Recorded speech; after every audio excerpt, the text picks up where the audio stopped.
When Dina returned home for a visit, she was stunned. Her father had remarried. But what shocked her even more was that the new stepmother was wearing the exact same necklace her late mother used to wear. Dina stared at her in disbelief. "That was my mother's. Well, now it's Dini's. It belongs to my mother. This is too much. I'm not a thief." "For God's sake, just take it." Her father stood silently on the side, too scared to speak. After all, when he once arranged Dina's marriage without her consent, she had beaten him so bad he had to run for cover. 6 years passed. Dina's son Benjamin was growing up, but the little guy had clearly inherited his mother's stubbornness. One day, after being dared by his friends, he tried smoking a cigar. He choked instantly and tossed it into the grass in panic. But that's when disaster struck. The sparks spread. Flames quickly reached the stables and the barn. The servants rushed to put out the fire, trying to minimize the damage. Dina arrived breathless, watching her beloved farm burn before her eyes. She froze, as if time had stopped. Old traumas and memories came rushing back. Suddenly, someone in the crowd shouted. Dina snapped back to reality and saw a stranger burst through the smoke and open the stable door. Moments later, he miraculously led 2 horses out alive. Dina watched in awe. The man's bravery and selflessness moved her deeply. Once the fire was under control and the barn was left in ashes, Dina couldn't stop thinking about that man. She quietly followed him back to the house. Outside a room, she saw his jacket lying on a chair. For reasons she couldn't explain, she reached out and touched the sleeve. Was it his courage she was trying to feel? Inside the pocket, she found a small poetry book. The name on it, Schakowsky, a sailor from Russia. But before she could read more, she saw something disturbing. A pair of black, rotting feet walking by. It was her dead husband, Jacob, again. Just another hallucination haunting her mind. "Jacob, leave me alone. Let me go," she screamed. Cut to the living room. Everyone was talking about the fire. Schakowsky was now being treated like a guest of honor. Dina joined the group. Everyone stood respectfully. After all, no one in the family dared challenge the widowed woman.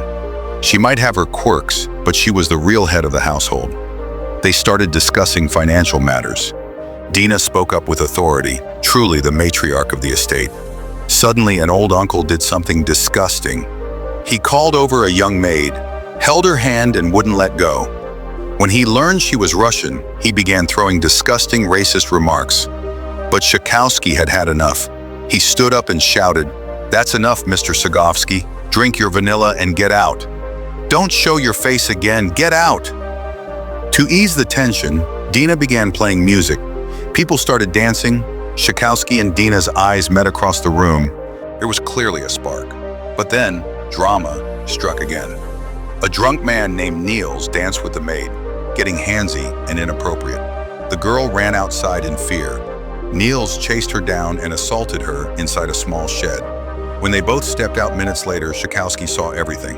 He wasn't interested in the family's dirty secrets, but Niels, still drunk, started talking to him.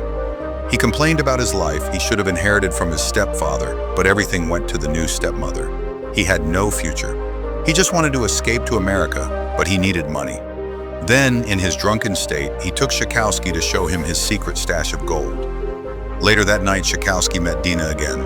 To show his loyalty, he told her about Niels' hidden gold, but Dina didn't care. She only wanted to know more about him. Turns out they had crossed paths before. Years ago, at a public execution, Dina had felt an eerie presence, as if her late mother's soul had called out to her. And Schakowsky had been there too, watching her from afar, with the same strange pull. "Why were you there, Mr. Schakowsky? Maybe I was courting death, or maybe you." The two shared a strange, fated bond.